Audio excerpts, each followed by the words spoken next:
From the campus of Yale University, this is Business Talk with Jim Campbell, nationally syndicated across the country on the Biz Talk Radio Network, and coming to you from our flagship stations, Yale Radio WYBC and 1490 AM WGCH Greenwich. All talk and all business, 60 minutes of radio with leading figures from the world of business along with the business of politics and sports. The quiet leadership of President George H.W. Bush and the inside story of how he presided over the end of the Cold War, a time when the world seemed new. That's tonight on Business Talk with Jim Campbell.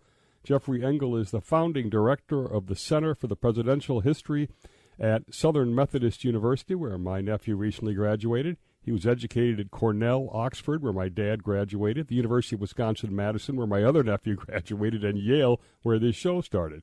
He has authored or edited 10 books on American foreign policy, including The Fall of the Berlin Wall, The Revolutionary Legacy of 1989, and The China Diary of George H.W. Bush, The Making of a Global President. And this book, just out, When the World Seemed New, George H.W. Bush and the End of the Cold War. Welcome, Jeff. Hi, it's very good to talk to you. So I see this guy as a really unsung one-term president, a real class act.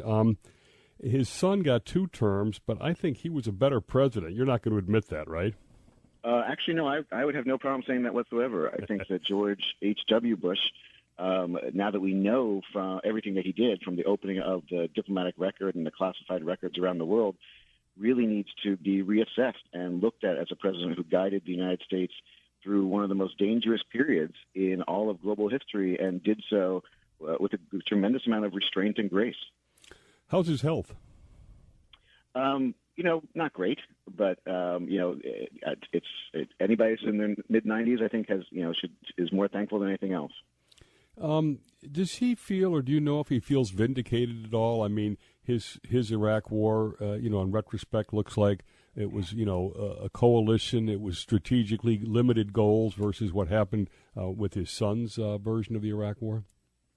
I'm always hesitant to put any words into the president's mouth, okay. But the vindication is a very interesting word, because my experience in interviewing the president and in interviewing all of his senior foreign policy officials in particular is that they didn't ever feel a need to be vindicated because they never felt they were wrong in the first place, which is to say they understood just how complex the situations they faced were, including the end of the Iraq war, and that once people really began to appreciate what they did, that is, once the record became open, they would have the world would basically appreciate more what they did. And I think that that's actually proven to be true, especially if you think about Iraq. In fact, James Baker, who was Bush's Secretary of State, of course, used to say that, people used to ask him all the time why it was that we didn't go all the way to Baghdad, why it was we didn't remove Saddam Hussein.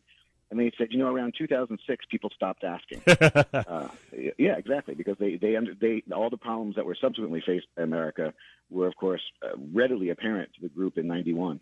Character obviously was a core of George H.W. Bush. Would he think that the standards have gone way down? And I'm not just talking about Trump, who's obvious, but even going back to Bill Clinton. Does character not matter as much anymore, and also does being prepared not matter anymore for the office? Well, that's a place where I feel a little bit more comfortable putting words in the president's mouth, because I know what he thinks on this issue, which is that, yes, character is really critical. Character is really the defining aspect of a person's ability to operate in office. I mean, one of the things about the presidency that is really like real life, but is magnified a million times, is that we don't know what's going to happen next, and we don't know what crisis and what problem and what quandary is going to arise. And there is, in fact, no preparation for that, though I'll say more about preparation in a moment. There's no preparation, which means that character is really revealed in the Oval Office in many ways, that you are only going to do what you are as a person in those crises, and therefore you better have a good character. You also better be prepared, as Bush would say. In fact, Bush was arguably the single best prepared person to ever take over the Oval Office. He had been an ambassador for the United States twice. He had been a congressman. He'd been head of a national party. He'd been director of the CIA. He had been, of course, vice president for 8 years before that. And so he really, more than anyone else, was prepared for the White House, and still found the problems really revealing of his own character and stressful in words that he never could have imagined. You know, I compare him to Al Gore in one way, which is that Bush is apparently a very engaging and charismatic guy behind the scenes, but that essential personality, he wouldn't reveal it to the public. And Gore had that problem, too. Do you agree with that? You know, I would. In fact, one of the things I write in the book, and after studying Bush for almost 20 years now, is I like to say words were not his friends. Yeah. That, you know, he was never comfortable using soaring rhetoric, and especially, of course, coming in the wake of Ronald Reagan, who was clearly one of the greatest orators we've ever had as a president. Bush was never comfortable letting the world in that way, and never comfortable trying to show his real face to the world. One of the problems that he faced throughout his administration, though I argue it's actually one of the best things he did throughout his administration, was essentially keep his mouth shut and essentially not say and not explain the complexities of what he was thinking and what was going on, because he knew that complex diplomatic negotiations in particular really needed to happen without public scrutiny, really needed to happen quietly. You need to give foreign leaders the time and the space to create the political environment they need in order to make deals with you. And so therefore, time and again, the press and the public came away with the impression that Bush was either not interested or not doing anything to major public crises, when we now know he actually was doing an incredible amount, just doing it quietly. You talk about him practicing Hippocratic diplomacy. What do you mean by that? Well, of course, referring to the Hippocratic Oath, first do no harm, that doctors are instructed. And that was basically Bush's approach to foreign policy. Remember, he came into office in 1989 at a time when everything seemed to be going America's way, quite frankly. The world was turning in a democratic fashion. The Cold War seemed to be transforming towards democracy. And we were incredibly popular, we the United States, around the world as well. And so therefore, from Bush's perspective, these things were inevitable. He believed in democracy, he believed in freedom, he believed in the power of markets, and genuinely believed that if we are going in the right direction, the key to being a successful policymaker is to keep going in the right direction. That is to say, if you don't know how to handle a crisis, best not to do anything, because you're moving in the right way, and therefore you're more likely to crash by trying to steer than you are just simply to get through the bumps. Interesting. Another thing that really sticks out to me, particularly what's going on currently, is the management of a foreign policy team, how close they were. And I'm talking Jim Baker, Scowcroft, Cheney. They really worked as a team. Yeah, this group had known each other for many, many years. They had all worked together in one form or fashion under President Gerald Ford in the 1970s. And, of course, Jim Baker and George Bush were not only arguably best friends, but also tennis partners throughout their earlier years growing up together or working together in Houston. So this team knew each other, they trusted each other, and all of them in their own personal memoirs talk about the significance of trust, in that even though they're friends, Dick Cheney is still running the Pentagon. That's a massive organization. James Baker is running the State Department, a massive organization. And each of those organizations have their own interests and have their own bureaucratic cultures. So when the heads of those organizations, Baker, Cheney, Brent Scowcroft, National Security Advisor, could come together and trust each other to implement what they agreed to do, well, that just made the entire system work. And their system worked incredibly well because everybody below them knew that if their boss had given their word, they better be true to their boss's word. Now, we're at 90% approval rating after the Gulf War, and then not much more than like 18 months later, he's thrown out of office. Is that kind of a Churchill thing, that he was needed for wartime but then expunged?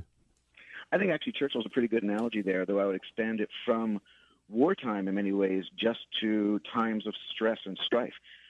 When Bush comes into office, actually, let me back up, when Bush wins office in 1988, it's clear that the American people are full of anxiety. They're full of anxiety at home. Remember, this is a moment when crime and law and order is a big issue in the campaign, and they're really anxious about what this crazy man in the Soviet Union, Gorbachev, seems to be doing.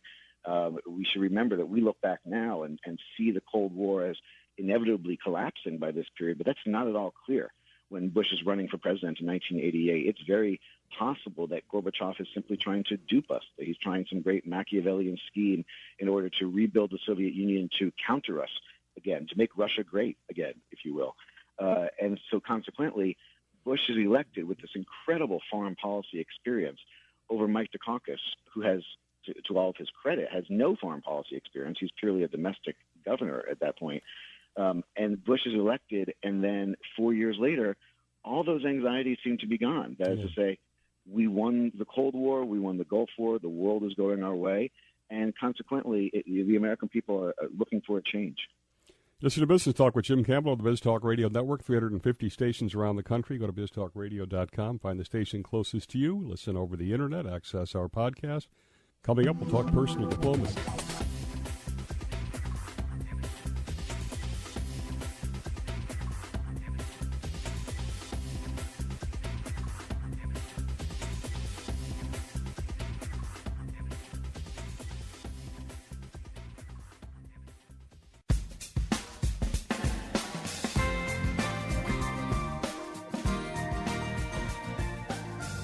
Talking with Jeff Engle, the founding director of the Center for Presidential History at SMU. We've got Desert Storm, the fall of the Soviet Union, Tiananmen Square in China, Eastern Europe coming back into independence, USSR. You compared it to FDR, all these kinds of changes. What did he think was the most important thing he accomplished, and what was the biggest screw-up? What Bush thought was most important is actually really easy to answer. It's the reunification of Germany, which is the single most complex question, arguably, of the entire Cold War. In fact, I would argue that really the reason the Cold War occurs is because the Soviets and the Americans largely can't decide what should happen to Germany after World War II, and everything else spirals out of that. And, of course, when Germany is given the opportunity to reunite, that is, when the Berlin Wall falls, there's basically nobody in Europe outside of Germany, who thinks that's a good idea, because people remember that the Germans had not been so great for the continent the last time they had been together. And there was a fear that they would do the same thing in the future, that they would become a dominant power. Every one of the major powers who has a say in this diplomacy is against it, except George H.W. Bush. And his argument was really profound. He argued that we need Germany to be whole and together as a Western power. And in NATO in particular, we need to harness Germany's strength in NATO. But the real reason is because without NATO, why is the United States over in Europe? And, of course, we're seeing today how useful it is with Russian-American relations teetering. We're seeing how useful it is a generation later to have American forces have an invitation to be in Europe. So when Bush looks back on his great accomplishments and his most difficult negotiations, reuniting Germany and keeping American power in Europe is number one at the list. I had, by the way, not known that the other three of the four major powers were pretty much against it at the time, particularly Thatcher. Is there something that he regrets the most, or the biggest screw-up kind of a deal? That's a really good question. I think he regrets. I think he regrets not winning a second term, and I think he regrets, obviously, I think not doing more to stave off humanitarian crises that, frankly, there's no great answer to. Yugoslavia begins to Somalia, under his watch, Somalia as well. And also, I think one thing in particular is that Bush tried through his Hippocratic diplomacy to always speak quietly and not rile up foreign passions. He'd never wanted to get foreign leaders angry with his words, and he never wanted to get foreign peoples to move because of his words. And he tried very hard not to incite the Kurds and the other ethnic minorities and religious minorities in Iraq to rise up against their government, unprepared to do so. And yet they heard in his words at the end of the Gulf War a desire for them to rise up. And I think Bush regretted that, of course, those uprisings were put down with great violence and force by Saddam Hussein. And I think Bush regretted not finding the right words to match American policy and desires to what he was saying. Interesting. Now, he was criticized. He himself said he didn't buy this vision thing. He wasn't transformational. But you read your book, you really feel he architected this post-Cold War period very well, which is a vision thing to me. Yeah, I think he had a vision, and I think he knew that he had a vision, and people around him understood his vision. There was a fundamental problem with his vision from a political standpoint, which is that George Bush's vision was fundamentally Franklin Roosevelt's vision. That is to say, everything that the United States wanted to do at the end of the Cold War under Bush's leadership, that is, put strength into the international system bounded by American power, let markets and democracy flow around the world, let cooperation, again, under American leadership, be the foundation for a new peaceful era. That's what Franklin Roosevelt wanted and why he helped work so hard to create the United Nations in 1944 and 1945.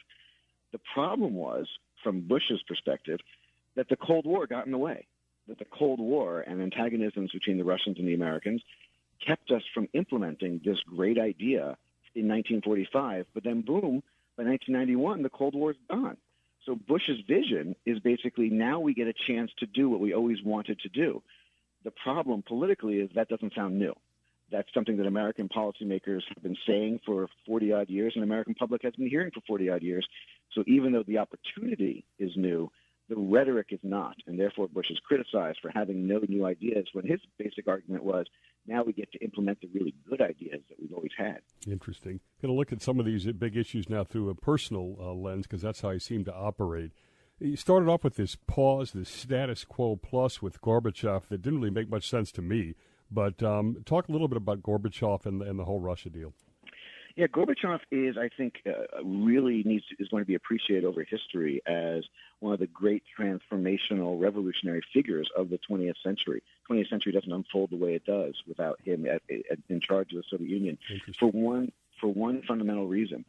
That is to say, everyone in the Soviet bureaucracy understood, I would argue, as early as the mid to late 1970s, that their system wasn't working, that it wasn't producing economically, culturally, politically to keep up with the West. The difference between Gorbachev and the leaders that came before him is that Gorbachev was that really rare leader who didn't only identify a problem, he was willing to do something about it. And he ushered in a great era of transformation in the Soviet Union and therefore in the communist world, instilling new democratic ideas and new market forces, something that was completely antithetical to the Soviet system because he thought that was the only way to save the Soviet Union. What this all comes to a head in the pause, as you asked, that is the first few months of Bush's administration, is that Ronald Reagan embraced Gorbachev by the end of his term, but Bush and those around him, frankly, thought Reagan had gone too far, that Reagan, who used to say trust but verify, had not in fact verified that perestroika and glasnost, Gorbachev's reforms, were real and sincere. So Bush came into office essentially not knowing what he wanted to do with Gorbachev. So therefore he announced to the world that we're going to have a top-to-bottom policy review of Soviet-American relations, which basically buys him a few months to not only think about what he wants to do, but more importantly, a few more months to gather evidence of what Gorbachev is actually doing. I thought it was actually really a remarkable bureaucratic move. Now, got a couple minutes left in this segment. Deng Xiaoping in China, and he was an ambassador there, and the Tiananmen Square protests in 1989 really turned them back to authoritarian way, even through till now. Did he feel he did not do enough? What was his thinking? I think Bush ultimately felt that there was very little that an American president could do at all in that situation to keep violence from erupting. I mean, we have to remember Beijing is not only very far away from the United States, but China is a nuclear power. So it's not as though the United States has the options that it did in Somalia, for example, of sending in troops in order to keep violence from erupting. Once violence erupts at Tiananmen Square, Bush's fundamental argument is that this was clearly a democratic movement, and it was a democratic movement in large part because democracy was emboldened by being exposed to the West. The West was essentially a virus, if you will, within Chinese circles. The idea of freedom is a virus in Chinese circles.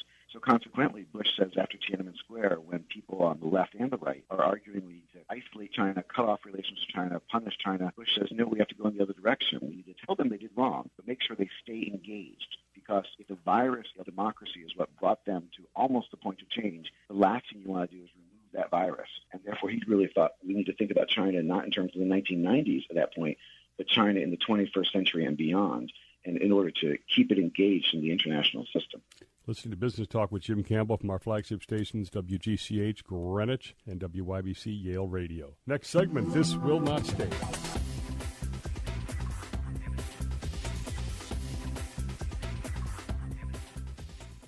We're back with Jeff Engle. He's written When the World Seemed New, George H.W. Bush and the End of the Cold War. And now we'll go to the Gulf War, perhaps what he's best known for, and tremendous coalition building and success. But I was surprised at the beginning of it how much initially it was about oil and how tentative they were. Talk about Desert Storm. This is, I think, the moment in the book I'm most proud of, because we tried for over a decade to get access to some of the key initial records from the Bush administration and finally did. And it really did tell a different story. We now know better. The initial reaction from the Bush administration to Saddam Hussein's invasion of Kuwait in 1990 was essentially to recognize that maybe this isn't such a big deal. That's behind the scenes, that they said, what really matters about Kuwait is oil. That's the only reason anybody really cares about Kuwait is its oil. And Saddam Hussein is desperately poor at the end of the Iran-Iraq war and took over Kuwait because he wants to sell its oil. So if we care about oil, Saddam Hussein's about to make it not only available but cheaper. But this actually might be an economic boom for the rest of the world during a period where the Middle East is really the sole provider for oil throughout the world. So consequently, the initial, by which I mean the first few hours, reaction from American policymakers that maybe we just need to suck it up and let this one ride. It's only after reflection, after a few more hours and after a few more days, that Bush and those around him come to the realization that no, what really matters here is not the oil, but the precedent. That is to say, if we allow Saddam Hussein to aggressively gobble up a new country, a neighbor, I should say, during this new period of the end of the Cold War, that's going to send a message to others that that's okay to do, that is the way the post-Cold War world will function, via force. And that was something that Bush could never consonant. So, in retrospect, do you think that this thought that Ambassador Glaspie provided maybe inadvertently a green light, we don't get involved in border disputes, do you think that did loom large? And also, from what you said before, did Saddam have bigger goals from Kuwait, Saudi Arabia? Was there this sort of caliphate kind of vision or not? Personally, and we know a lot from Saddam's records now, too, of course. I think he thought of himself less as the leader of a caliphate in the Middle East and more as a secular strongman who would be respected throughout the Middle East. I'm very hesitant to say what his ultimate plans were because I don't think he knew what his ultimate plans were. But there's no doubt that the initial plan for Hussein was to take Kuwait and then consolidate it into Iraq. He had no designs on Saudi Arabia during the initial conflict. Going back to Ambassador April Glaspie, she, of course, had famously told Saddam Hussein in the days leading up to the invasion that the United States has no opinion on the border dispute between Iraq and Kuwait that was the titular cause of the crisis. She was subsequently ridiculed and, in fact, run out of the Foreign Service eventually. The truth of the matter is what she did was actually both proper diplomatic protocol and language and also in line with her instructions from Washington. That is to say, the United States doesn't take positions on border disputes around the world largely because there are thousands and thousands of them, and we don't want to be involved in every border dispute. We don't want to arbitrate them. The only thing we care about, and this point she made clear, is that disputes cannot be decided through force and violence. And she was very clear with Saddam Hussein that force and violence was not going to be acceptable, and the United States would respond to that. Do we have a similar thing that we had in ending the Cold War, which is because it was managed so flawlessly, it doesn't look as big as it was? I mean, I think in the book you make clear that the Middle East, there could have been a huge bloody fallout throughout the Middle East. We could have had an oil recession, as with the Cold War. We could have had civil wars or revolutions. Part of it, the reason he doesn't get the credit right is because it was managed so well. I think that's exactly right. We really, as historians and as a public, don't focus on the moments where things work well, which are really quite sometimes more impressive and more complex than when things go badly. To take the broadest picture here, when the Soviet Union and European communism collapses, we need to recognize that that's really the end of an empire. And historically, going all the way back as far as we can see, historically, when great empires collapse, great wars ensue. That is to say, the power vacuum that occurs with the empire's collapse is quickly filled by violence and by others who want to essentially take claim over that land, that space, that power. We also never run this experiment before in history with nuclear weapons in the mix. So the fact that we did not get a major war at the end of the Cold War is really a historical anomaly. And we should all be surprised in many ways that we made it out so well. And I argue in the book that one of the reasons, not the sole reason, But one of the reasons we made it out so well was because of Bush's quiet, thoughtful diplomacy behind the scenes, essentially keeping the international system going and keeping international tensions calm during a period of tremendous flux. It shows you, too, that he kept his ego under control because he wasn't really looking for all of the glamour, etc. I looked at the components of success in that war, and if I go through them, we've done almost the opposite in the Second Iraq War or other: coalition building, overwhelming force, limited goals, and it was even paid for by, the other partners. How about that? It is really a model of the way that the American people and the American military in particular thought was the ideal way to fight wars coming out of Vietnam. That is to say, if the central problem in Vietnam from the military's historical perspective was that we did not have popular public support, we didn't have political support, and we didn't have the ability to use all the force at our disposal for some limited aims. That is to say, we had not really identified America's strategic goal in Vietnam in many ways. All those things were present in the Gulf War, as you said. It's a model for how the United States could use its overwhelming force around the world so long as it didn't try to be too ambitious. I like to say that the difference between the George Bush 41 and the George Bush 43 policies in Iraq come down to a single idea. That is, both of them believed freedom was the future, both of them believed markets were the future, both of them believed the world was going to ultimately turn democratic. Bush 41, the older one, believed that we needed as the United States to keep calm and let history unfold in our direction. Bush 43 and those around him believed that we needed to catalyze history, that we could essentially jumpstart the process. They thought this, of course, because they thought after 9/11 they didn't have a lot of time on their hands in the way that others had. But either way, I think that Bush 43's fundamental divergence from his father is not in the ultimate goals that they had, but in the way they thought the United States could actually manifest those goals in their own lifetime. Interesting.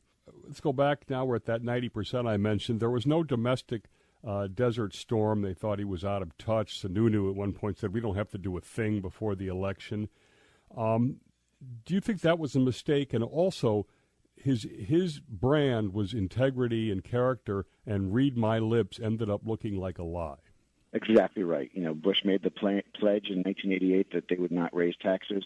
But then an interesting thing happened. He came to the conclusion through the thoughtful study and through the words of through looking at the calculations of his own advisors and economists, that really we needed a little bit of a tax hike in order to keep the economy flowing. In fact, I think the entire prosperity that we see in the 1990s is in many ways a direct result of the tax and budget deal that Bush reluctantly signed in 1990, even though it was a break of his campaign pledge, even though he knew this was going to be terrible for him politically. He thought it was the right thing to do for the country. And time again, we see Bush doing that, essentially suffering the wounds of being president, being in the spotlight, being blamed for everything that goes wrong in the country, as every president is, suffering those wounds quietly because he understood and he believed that he was doing the right thing for the country and that his personal success and personal popularity was less important than America's success. And it really is something which, frankly, I wish contemporary leaders would think more about. Let me ask you about his relationships with Newt Gingrich. Newt was sort of like the first insurgent-type politician, which we've gravitated more and more to in gridlock, et cetera. How did that affect President Bush 41? Well, Newt Gingrich is a person who does not come off well, if you will, in George Bush's political memory.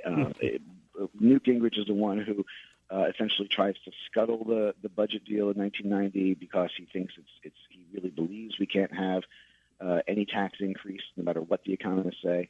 And the background of Gingrich is actually really fascinating here because Gingrich should not have been doing those negotiations. Those negotiations should have been done by Dick Cheney, a Dick Cheney who is different than the Dick Cheney we remember today. Yeah. The Dick Cheney of the 80s and the early 90s was renowned throughout Washington for his ability to be a political compromiser, for his ability to reach across the aisle and cut deals, and he's the kind of person everybody wanted to work with. And he was in line, essentially, to be leadership of House Republicans until he was surprisingly called to be Secretary of Defense after the Tower nomination fell through, after there was essentially a series of scandals that called the first nominee's credibility into question. Bush and those around him had to scramble to find a replacement, and they settled on Dick Cheney, even though Bush writes in his diary at the time, "I'm nominating Cheney, but I'm worried that means Gingrich is going to take over." And Gingrich is not a man that I trust, and not a man that I believe we can work with in the long term. We'll talk Bush 41 legacy, final national segment. Our final segment with Jeff Engle, an expert on the presidency of George H.W. Bush and the presidency in general. Before we get to what you think his legacy is, we had this end of the Cold War, looked like a brave new world, as you called it, and a peace dividend was coming and all this. What happened? Well, I think long-term tectonic changes caught up with us. Yeah. That is to say that the problems that were evident and drove the 2016 election, which I would argue are essentially the problems of deindustrialization, the problems of how to keep all Americans flowing towards the prosperity of a globalized world. We know that globalization is, of course, best for the economy as a whole, but it's not necessarily best for people in Altoona, Pennsylvania. It's not necessarily best for people in Ohio. These problems were all evident in the 1980s and 1970s even. And I think by the 1990s, we had incredible prosperity that was generated by globalization, by the policies, the budget policies that Bush put into play in the early 1990s, and of course by this crazy new thing called the Internet that transformed all of American economy and society. But not everybody came along with it. And so I think the peace dividend that Bush and others really hoped for around the world basically never appeared because we never got enough money flowing through the system, because the system itself needed a retinkering and needed a retooling. Okay, so we've talked about that he's not really a transformational change agent. He's maybe the last WASP elite, nonpartisan foreign policy type of guy. How do you assess his legacy? Where do you put him as a president?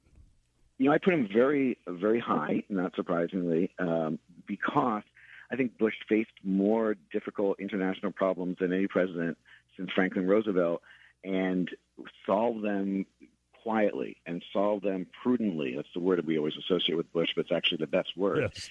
And consequently, the thing that I take from Bush's presidency that I wish subsequent presidents would keep in mind is that if you are the most powerful country, which we are, if you have the most dynamic economy, which I still believe we have, really what you need to do is not constantly remind people of how strong you are, and not constantly put yourself into situations that are only going to be draining on your resources. That is to say, if the stream of history and all of American power is actually moving in the right direction, don't screw that up. Let the fundamentals of the United States govern. And so I think the fact that Bush was able to use American power judiciously, cautiously, prudently, and then overwhelmingly when he needed it, that really is going to be his greatest legacy, that he was a president who understood that the fundamentals of the United States worked, and that you essentially shouldn't screw things up is more important than trying to get things exactly right. Was he too humble, too little of ego, not enough in the limelight? This wimp thing got attached to him. I was also intrigued character-wise. He took jobs that were not necessarily, they were out of favor, if anything, the Republican National Committee and the CIA. Yeah, he takes all the jobs basically that nobody else wants. And largely I think that's because he was so comfortable in who he was. Let's remember, if going back to the beginning, George Bush is a man who was to the manner born. He was an elite. He was well-educated. He was always affluent. He never questioned who he was and never worried about who he was. So he was willing to take jobs nobody else wanted, because he knew his reputation as George Bush was always going to be intact. And ultimately, I think that hurts him politically. So I would like to pause for a second and remind everyone that anybody who wants to be president of the United States must have a distorted ego. Because what you're really saying there is, I, among all the rest of 300 million odd citizens, am qualified to do this job. And more importantly, I should have more power at my disposal than any other person in the world, enough power to destroy the world. If you had a friend who said that to you, you would actually suggest perhaps they needed to seek psychiatric care. That level of hubris. So even though Bush was remarkably modest by presidential standards, let's not kid ourselves. He also really believed in his own power to lead. Very competitive guy, too. Oh, remarkably so. Remarkably so. The whole family actually is remarkably competitive. Now, this theme about do not harm, how would he feel right now as I look at stuff? Russia and China relations getting worse. Middle East is the Middle East. Trade wars, tariffs being put on, exiting TPP, putting a wall on the border, North Korea. What would he think right now? I mean, big risks or?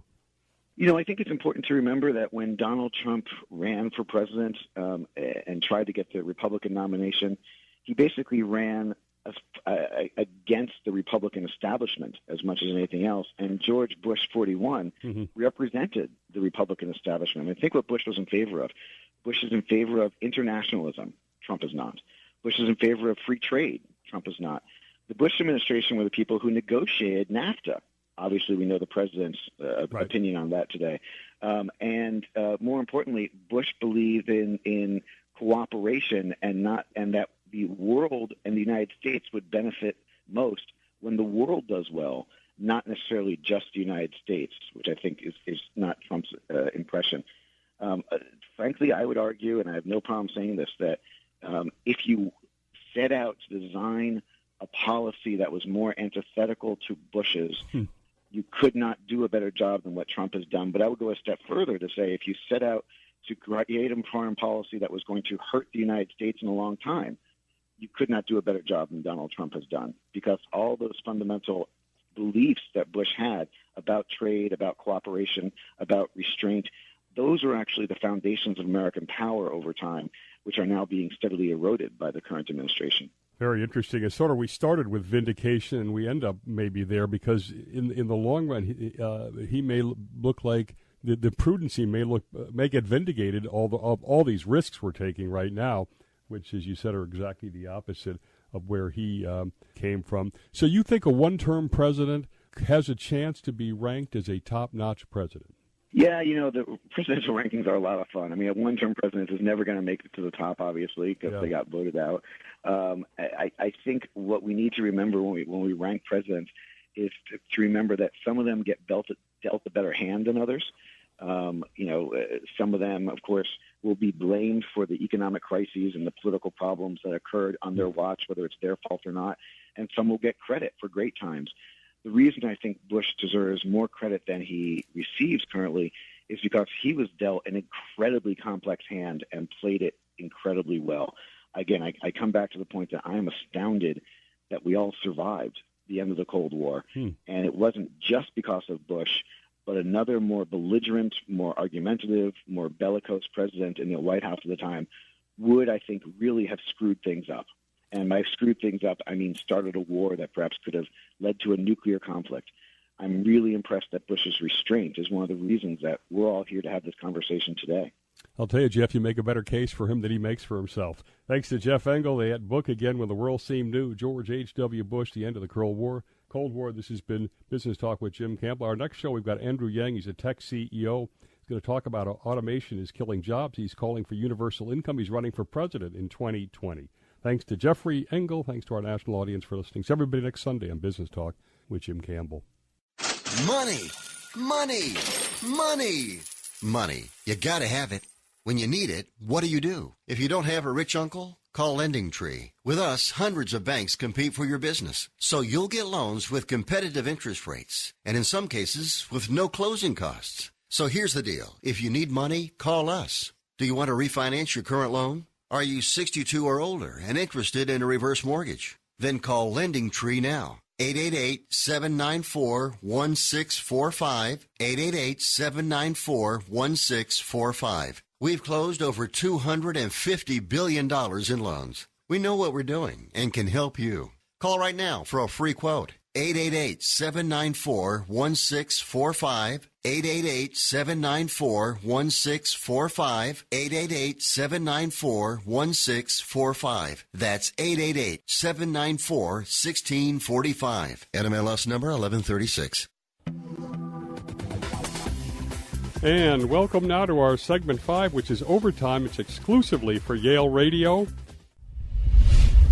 An epic biography of FDR by a preeminent presidential historian. Tonight on Business Talk with Jim Campbell. Robert Dallek is the author of numerous presidential biographies: An Unfinished Life, John F. Kennedy, Nixon and Kissinger, Flawed Giant, Lyndon Johnson and His Times, Harry S. Truman, Reagan, The Politics of Symbolism. He's a Pulitzer Prize finalist. And this latest, destined to become the definitive FDR history, is Franklin D. Roosevelt, A Political Life. Welcome, Bob. How are you? I'm fine, thank you. Good to be with you. Thank you very much. And one thing I'll say, this is a great read. Sometimes these big, huge presidential biographies are so dense to get through. This thing reads so easily, and whatever the touch is. Let me just ask you first, because so much has been written about this guy. Yes. What's the single biggest insight or most surprising thing that you think you uncovered? Well, there are two things, but I would say, why in the first place did I conclude I should write a biography of FDR? Well, the publisher came to me and said, it's been 8 years since we've had a big one volume on FDR. Would you like to do it? So I said, sure. I said, but what particularly appealed to me about it is that people are so disillusioned about politics. The feelings in the country are so negative. There's a kind of downcast view. And I think it's well to go back and look at a president who was so effective and so popular. Jim, in all the time he was in the White House, his approval rating never went below 50%, at least according to the Gallup poll. So that was a significant appeal to me in doing this. But what I found most striking was the diaries of his cousin, Margaret Daisy Suckley, because Roosevelt played his cards very close to the vest. And he would talk to her candidly, and he'd say things like, Daisy, I'm going to tell you this. I don't say it to anybody else, and I know you won't repeat it.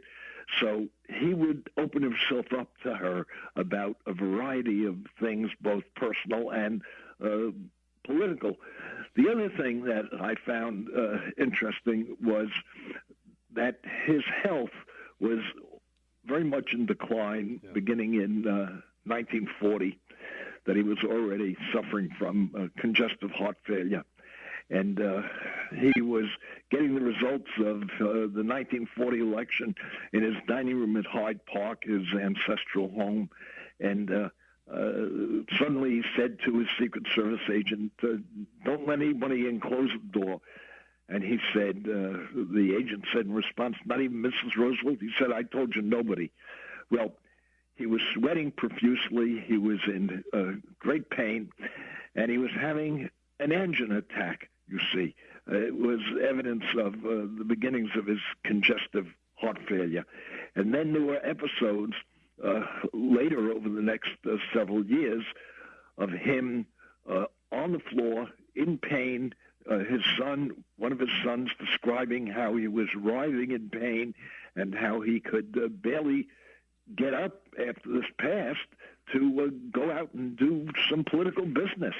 So it was really a demonstration to me of how much he struggled with his health. And, of course, we know now from the fact that he died, of course, April 12, 1945, shortly after he was inaugurated into his fourth term. And a few months before, February of 45, Winston Churchill's physician, Lord Moran, saw him at the Yalta Conference and said, the president is suffering from hardening of the arteries of the brain. He'll be dead in 3 months' time. And, of course, he was quite right. That was one of the things that hit me in the book is his health. And you think about JFK's health being covered up and FDR's and now maybe even Trump's, who they say is so healthy, but he's obese. So let me ask you a quick comparison today. You got FDR, Churchill, de Gaulle. These are giants, greatness. Yep. We've had Trump, Obama, George W. the last three. Is it the times, or are we running out of greatness? Well, there's always a moment when you can have greatness. but it depends on what the challenges are, you see. And, of course, Roosevelt and Churchill faced extraordinary challenges that, of course, made them larger than life as they overcame these things. And, of course, the difference now is that there are, of course, always challenges that presidents face. But even if there aren't big challenges, someone like Donald Trump is, a relative pygmy alongside of people like Roosevelt and Churchill and Harry Truman. See, so or Lyndon Johnson, who of course stumbled horribly by getting into that Vietnam War and refusing to give up on it, and of course the achievements he had at the domestic level were unprecedented.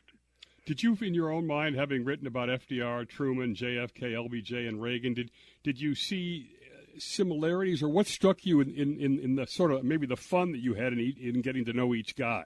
Yeah, well, that's true. Jim, you do get have fun getting to know each of them, and that's part of the appeal of doing this kind of work, that you're going to have a kind of relationship with, even though all these men are dead, but still it's like you get to know them in very specific ways.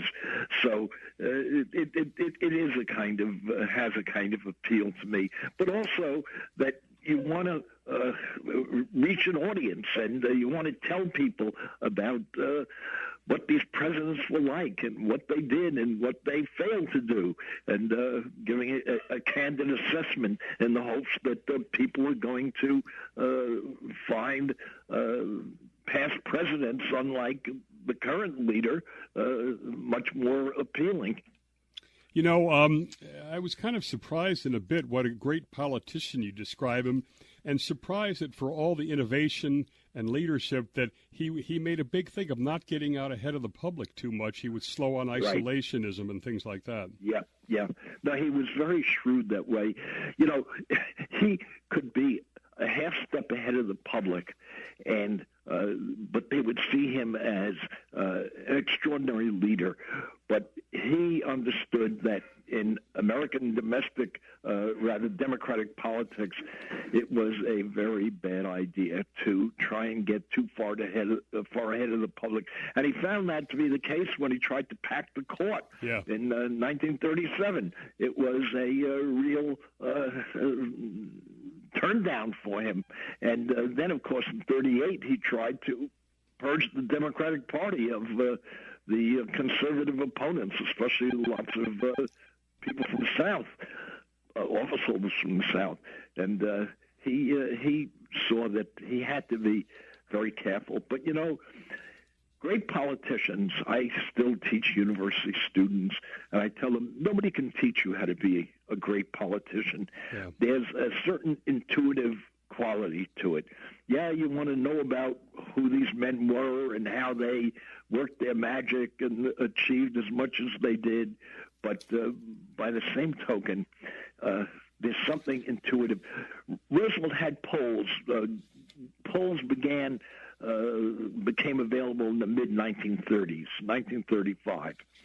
But Roosevelt relied on his intuition in part, in significant part, and he would take these jaunts going across the country and stopping in different places, but also he'd send Eleanor and Harry Hopkins and Harold Ickes, who were all part of his administration, his team, and they'd report to him on what they were finding in Chicago, in Wyoming, in California, and he had a feel for this. Others did too. Someone like Theodore Roosevelt was extraordinary in that regard.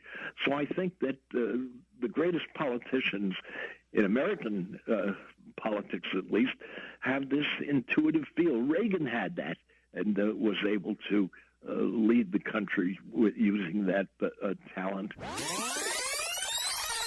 So let's do the psychobabble first. We have a guy crippled by polio, and fights the Depression, the deepest economic decline in the history, and World War II. Where does he get the resilience? Where does it come from inside to be able to do all this? Yeah. Well, to begin with, Jim, he was a man who was sort of noblesse oblige. He was born to the purple, as they say.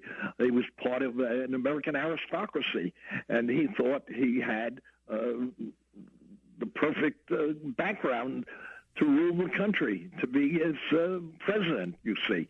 And that gave him a kind of inner confidence. And I think the polio, which had so laid him low, and of course he never recovered fully from it. He was paralyzed from the waist down for the rest of his life, and he was afflicted beginning in 1921 when he was 39 years of age.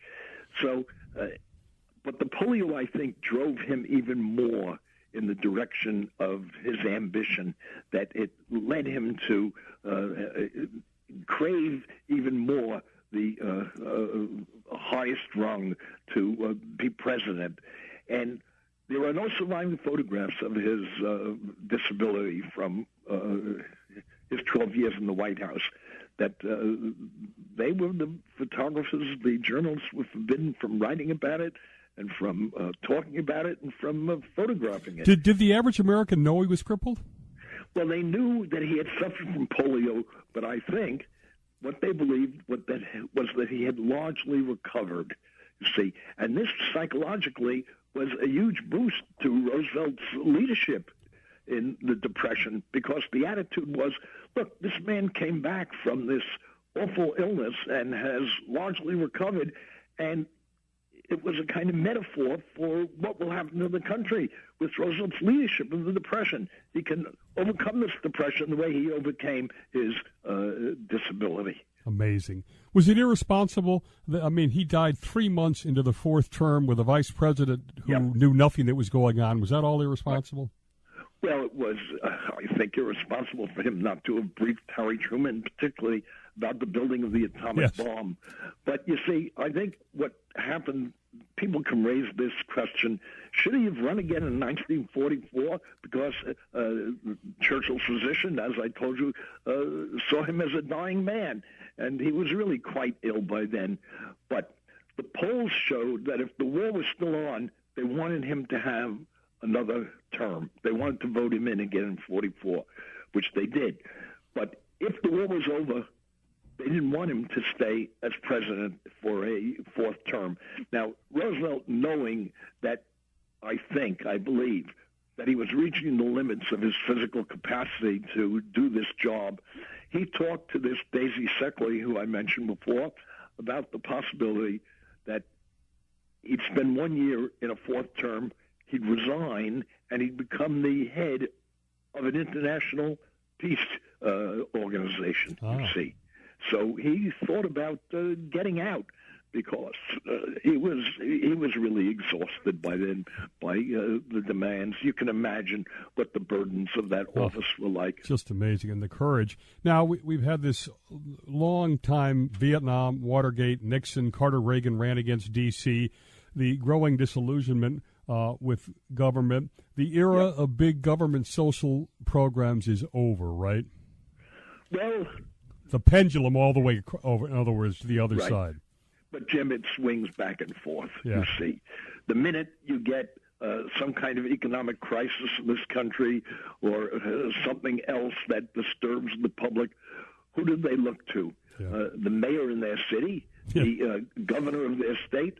They look to Washington to handle these big national problems, you see. And that I don't think will go away. And so the great historian Arthur Schlesinger wrote about the cycles of American history. You go through periods of conservative impulses, and then a progressive reform impulse, and right at the moment we're going through a more conservative time. But, you know, this November 2018 election, I've been hearing some people say this is going to be a replica of 1964, which, of course, was the election in which Lyndon Johnson wiped out Barry Goldwater and the conservatives. And at that time, I said, you see, the Republican Party, the conservatives are finished. Well, hardly.